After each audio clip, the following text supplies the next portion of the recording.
지금 보시는 그래프는 최근 3개월간의 주유소 기름값 변동추이 그래프입니다. 언제는 마구마구 치솟다가 또 언제는 마구마구 내려가던 기름값, 이번엔 내려가는 정도가 아니라 바닥으로 곤두박질 치고 있습니다.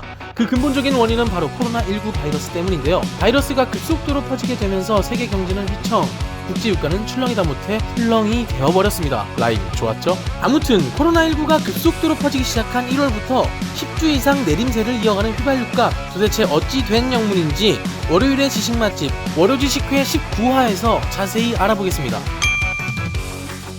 중국 정부는 지난 3개월간 코로나19의 발원지인 우한을 비롯해 주요 도시들을 완전히 봉쇄했고, 주민들의 이동금지 조치 및 사람들이 몰리는 곳은 자체 휴업을 하는 등 학교와 공장들까지 문을 닫게 되면서 이동수단들이 운항을 중단하거나 노선 축소를 하게 되었습니다. 이로 인해 이동수단의 원료인 원유는 당연 소비량이 줄어들게 되면서 국제유가 하락세를 면치 못하고 있는 것인데요. 국제에너지기구는 2009년 이후 11년 만에 세계 석유 수요가 감소세로 돌아섰다고 밝혔습니다. 또한 국제항공운송협회는 코로나19가 계속 확산할 경우 전 세계 항공사가 1,130억 달러의 매출 손실을 볼 것이라고 예상하고 있습니다. 사실 이미 중국뿐만 아니라 전 세계가 멈추고 있다고 해도 과언이 아니며 하락세는 멈출 기미를 보이지 않고 있는 상황이 이어져 점점 더 심각해질 것이라는 것이 관련 전문가들의 견해입니다. 국제유가의 하락 원인이 코로나19 때문만이라는 말을 러시아가 듣게 된다면 매우 섭섭해할 것입니다. 셰일가스 혁명 당시 큰 피해를 입었던 러시아의 복수열전이 펼쳐지면서 국제유가에 영향을 끼치고 있기 때문인데요.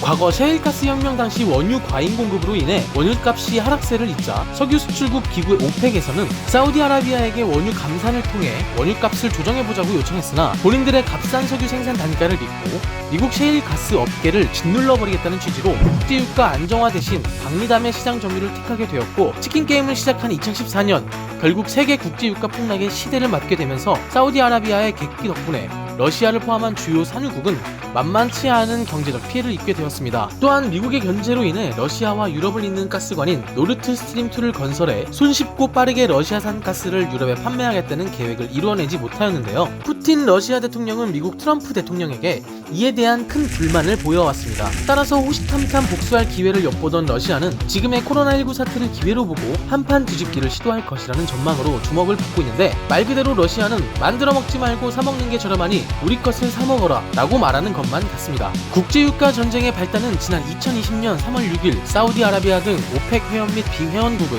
산유국인 러시아에게 세계경제 위기로 흔들리는 국제유가를 조정하자는 취지로 원유 감산을 요청했으나 러시아의 에너지부 노박 장관은 4월 1일부터 오펙의 감산 여부와 상관없이 러시아는 증산할 것이다 라고 선언하였는데요. 현재 러시아의 산유량은 1130만 배럴 수준으로 필요하다면 50만을 늘려 1180만 배럴까지 증산할 수 있다고 말하였습니다. 그러자 사우디는 이에 질세라 지금까지 감산하자는 입장을 증산하겠다는 입장으로 돌아서게 되었는데요. 말 그대로 압불 작전 시작됐습니다. 주가 하락을 걱정하는 세계 최대 규모의 사우디 국영 석유기업 아람코는 과거 박리담의 작전을 또다시 내세워 시장 점유율을 늘림으로써 말을 듣지 않아주는 경쟁국 러시아를 견제하고 석유계의 신흥 강호 미국을 다시 한번 누르겠다는 것으로 보여집니다. 사우디와 러시아는 공급 과잉으로 다시 국제유가가 급락하더라도 당분간 버틸 여력은 된다는 입장인데, 러시아는 최근 몇 년간 원유 매출액 증가로 1,700억 달러 규모의 후펀드를 조성했으며 사우디는 배럴당 생산 단가는 10달러 선으로 전 세계에서 가장 낮은 수준임을 믿고 행하는 전략입니다. 러시아와 사우디는 양간의 싸움을 빌미로 미국 셰일가스 견제까지 염두하고 있게 되면서 40-50달러가 유지되어야 살아남는 미국 셰일가스를 겨냥해 이미 증산 전략이 시작되었고, 특히 사우디는 2020년 4월 1일부로 하루 최대 1230만 배럴 증산을 시작하기로 하였습니다. 이에 질세라 러시아는 다양한 방법을 활용해 향후 6에서 10년간 유가 수준 25에서 30달러대를 커버할 수 있으며 하루 최대 50만 배럴 증산 계획을 재차 발표하게 되면서 3월 31일 장중 미국의 셰일가스는 19.27달러까지 하락하며 10달러대 초읽기에 들어갔습니다. 오는 11월 대선을 앞둔 트럼프 대통령은 발등에 불이 떨어진 셈이 되자 사우디와 러시아에 전화를 걸어 으름장을 내놓으며 심기가 불편함을 드러냈습니다. 신상치 않은 분위기로 보아 자칫 고래 싸움에 새우등, 아니 고래 싸움에 고래등 터지는 상황 여기서 볼 수 있을 것도 같습니다. 여러분 팝콘 준비하셨나요? 수익보다 금융사들의 투자 및 부채로 버텨오던 상당수 셰일가스 업계가 도산한다면 에너지 자립을 꿈꾸던 미국의 목표는 물거품이 될 뿐만 아니라 경기 침체 손실 규모 또한 엄청날 것입니다. 미국의 신용평가 기업 무디스에 따르면 올해부터 2024년 사이에 만기가 돌아오는 북미 에너지 회사의 부채는 총 860억 달러, 약 105조 8천억 원에 이른다고 하며 셰일가스 기업이 몰려있는 텍사스 서부 미들랜드주 도시 전체가 흔들릴 정도의 파급 효과가 있을 것으로 거론됩니다. 또한 2020년 들어 꾸준히 우상향 곡선을 그리던 미국 전기자동차 업체 테슬라는 코로나19 확산과 국제유가 불안으로 3월 초 직격탄을 맞아 주가가 급락했습니다. 비싼 유가 때문에 발전한 녹색 에너지 사업이 원유값이 싸지면서 굳이 대체할 필요를 느끼지 못하기 때문인데요. 유가 전쟁의 끝은 누구의 승리 그리고 누구의 패배로 끝날 것이며 세계 경제에 얼마나 막대한 영향을 끼치게 될지 우려와 불안 속에서 알아보는 소식이었는데요. 하늘이 무너져도 솟아날 구멍은 있다 하듯 우리 모두의 걱정과 불안이 다가오는 봄날씨처럼 잘 풀리길 기대하며 다음 주에 또 새로운 소식으로 찾아뵐게요. 오려지식키였습니다.